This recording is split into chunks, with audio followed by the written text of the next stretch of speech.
رودري توج بالكرة الذهبية. مين قال انه رودري لا يستحق الكرة الذهبية؟ هو يستحقها، ولكن المشكلة انه هناك من يستحقها اكثر منه. انا المشكلة بالنسبة لي انه هناك من يستحقها اكثر منه، وهو فينيسيوس جونيور.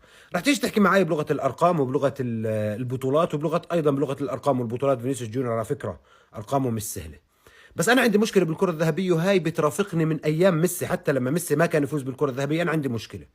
لما نيجي نحكي انا اشوف ميسي يستحقها على سبيل المثال للشيء اللي انا بشوفه من ميسي. انا شايف ميسي هو افضل لاعب في العالم. انا شايف ميسي انه هو افضل لاعب واكثر لاعب يستحق الكرة.